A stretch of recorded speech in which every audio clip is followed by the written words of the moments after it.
So I just got back from the Apple Store and from Florida and from Puerto Rico. Oh. So I just got back from vacation, and I was so excited to find out and get my email that my M2 Mac Mini came in the mail, as well as my Luna display. So I wanted to talk to you guys about that today. First of all, it's really hot in here, and I really wanted to wear this super cute jacket that I got from my friends, Joanne and Jesse, who just got engaged at the Epcot Center in Orlando, Florida. So if you're there and you go to the Canadian Pavilion, be sure to say hello to my friends Jesse and Joanne and congratulate them on getting engaged. But as it's really hot in here right now, I'm just gonna quickly shed this super cute jacket because I'd rather be comfortable. So hello and welcome back to my channel. Thank you for all of those who have been liking and subscribing to the channel. It really means so much to me that you guys are tuning in. And as you could tell by my thumbnail and by the description, I decided to get the M2 Mac Mini. And I happen to keep the 16 gigs of RAM in it, and I decided to up the CPU and the GPU, which means that I did get the M2 Pro chip.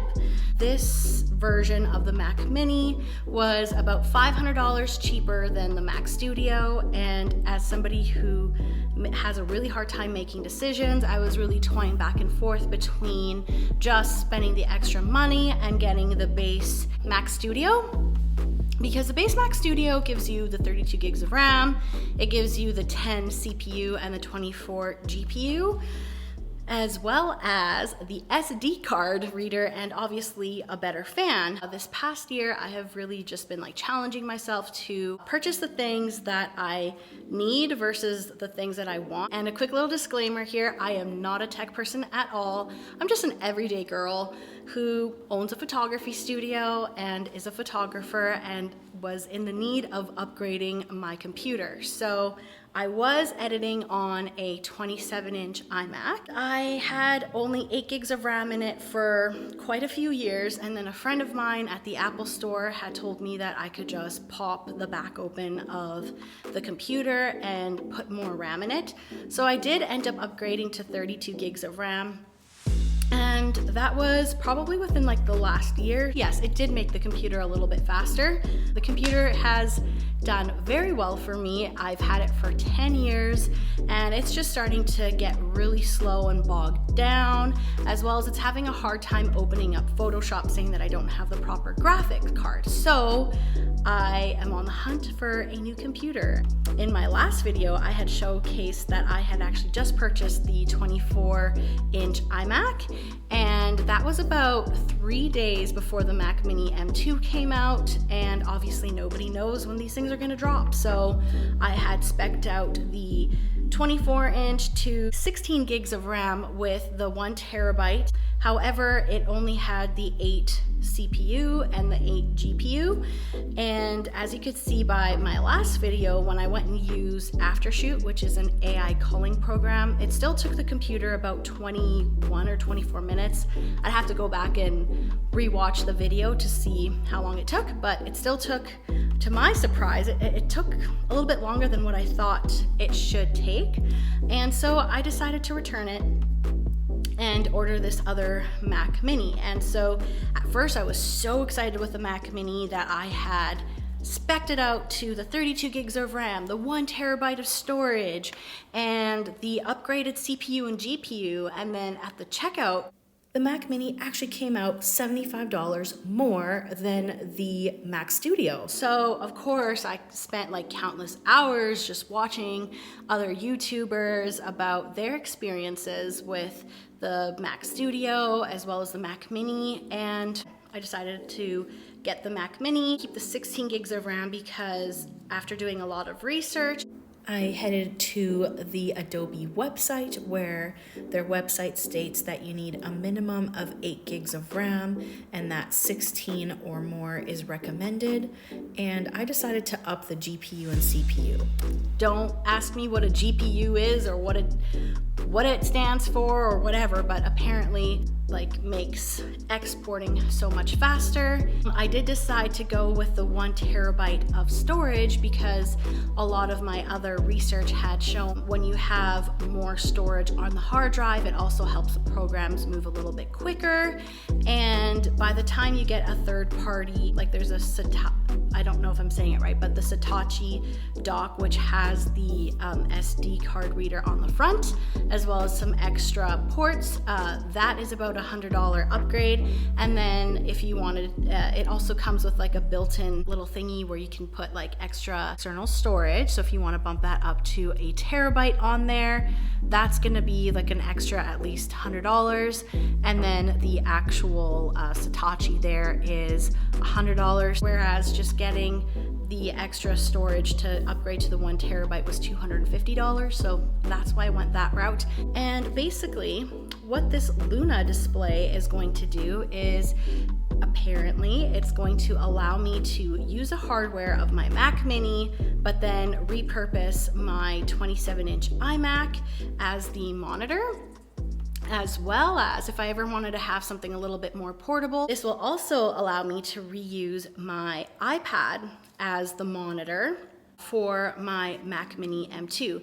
And this is very different from Sidecar because Sidecar just allows you to screen mirror. This here would actually allow me to have the actual desktop version of Lightroom and Photoshop and be able to use my iPad with all of the touch features. So that's why I decided to go with this. Also has some really fabulous customer service because the first one that I had purchased was for an older version of Mac. Obviously, I'm not going to be using my 27-inch hardware on the iPad. Instead of them making me return it, they told me that I could just keep it or gift it to somebody else, which was really nice of them, and I just had to go and purchase a new one. If you want to check out this company, I'll put a link to the description below as well, but this is a great way to just go and repurpose either an older monitor that you might have. This kind of gives it new life. So we're gonna go ahead and unbox the Mac Mini M2.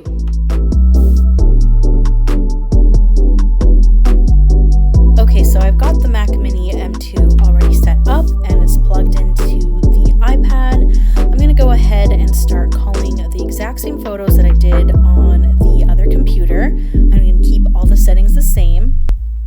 And I think that should be the exact same settings that we had. And if I recall, it took 21 minutes and 17 seconds to start calling everything.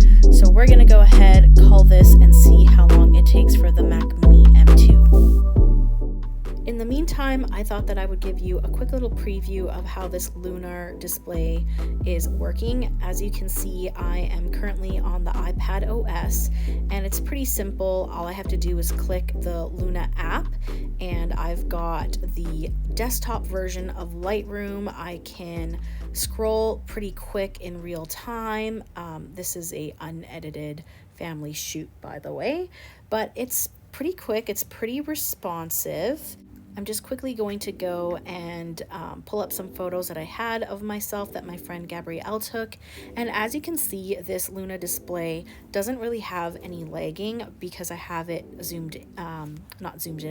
I have it plugged in. But I was going to say I can also zoom in, and I don't really feel like I'm losing any of the quality of what the screen looks like.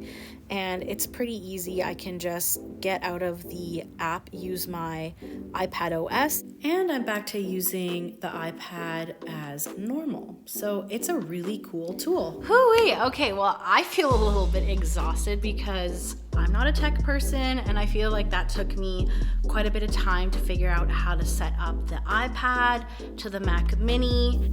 I do like the Mac Mini. I've got to say it is a little bit faster than the M1 24-inch iMac that I had returned it for, but is it really worth the extra I don't know, the extra headache to have like an external monitor, to purchase a keyboard and to purchase a mouse separately than to just buy the all-included, all-in-one desktop. I don't know. I think it was still pretty quick for what it was. But yeah, no, I do think that M2 Mac Mini was still is still a great machine. Okay, so seriously, I have been in Beach Ball Town for God knows how long. Crazy.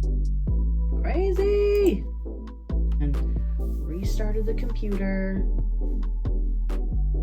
And check this out. I know that the Wi-Fi is gonna not show up on there. I swear to God, I got a dud. Yep, see? There we go again. No internet. Does this every time. Again, it would have trouble connecting to the internet.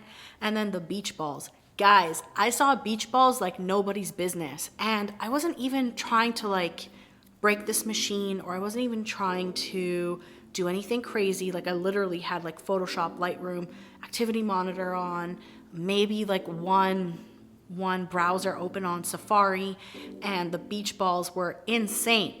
So obviously this particular unit that I purchased was a bit of a dud, but if I were to do things over again and stick with 16 gigs of RAM, I think I would just rather keep the 24-inch iMac that I previously had purchased, as it was not that big of a difference for me to really upgrade and spend the extra money in having an external monitor and keyboard, or just biting the bullet to get the Mac Studio, or just getting a different configuration of the Mac Mini. Knowing what I know now, I would either take a step down and get the 24 gigs of RAM, or if I did keep the M2 Pro chip, I would swap for the 32 gigs of RAM instead of the CPU and GPU. But if that's the case, then I'm only $300 away from the Mac Studio. And so this is the dilemma. And as for the Luna display, if you'd be interested in repurposing one of your, I don't know, older like monitors or anything like that, I will have a link in the description below. And as I had said, they were a great company to work with, and this is only test number 1, and everything seemed pretty great with it. I don't know if that helps you, but yeah, that's my video. I'm sticking to it. Thank you for watching. If you want to stick around for more videos, they're not always going to be reviews on tech.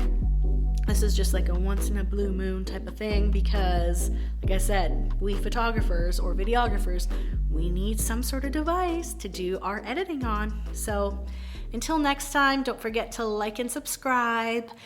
Anyway, thanks for watching, and we'll see you later. Bye.